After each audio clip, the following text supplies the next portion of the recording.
Welcome back, Wellness Rebels. Dr. Natalie Gentile here, direct primary care and lifestyle medicine physician with a passion for food and fitness. Welcome to my sweaty, real-time home gym. Let's talk about shoulder exercises. Super important to keep these muscles of the rotator cuff strong so you can stabilize this joint for lifelong mobility and activity. Some of the major exercises that we do for the shoulders include the shoulder press, and then some of these lateral movements and forward movements.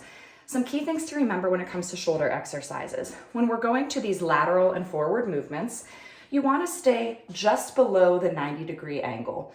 So you never want to be going up like this. The highest you want to go is to about a T. Let's talk about appropriate weights to choose, because shoulder exercises, you may want to be using lighter weights to start. So I'm going to show you, I've got some 3-pound weights here. I use lighter weights when I'm going into these lateral movements as well as forward raises, or even when we go out to a Y shape. And again, we don't want to be going up too high. That can really pinch the neck and that can hurt the rotator cuff. But these lighter weights are typically used in this movement because your hands and weights are further away from your body. Now look, if I were to bend my elbows and do the same movement for a lateral raise, I might be able to use a heavier weight.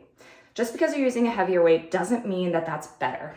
So you want to be doing a weight that'll keep you safe. So that's why I like to use the lighter weights, even when I'm in close to the body, until I feel like I've really focused on form and kept myself safe.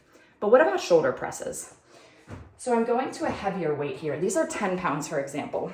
And shoulder presses can look like this with hands in. Shoulder presses can be arms out, palms facing forward and pressing up. But we always want to maintain an angle so we're just in front of the body. We don't want to be arched back, hyperextending behind the head here. Okay, so that's a shoulder press where you can possibly do a heavier weight if you've worked your way up to that, because we're closer in toward the body with our movements. So we talked about lateral raises, forward raises, Y-shaped raises, and shoulder presses today for that shoulder joint. Know that you can use the lighter weights when your hands are further away from your body.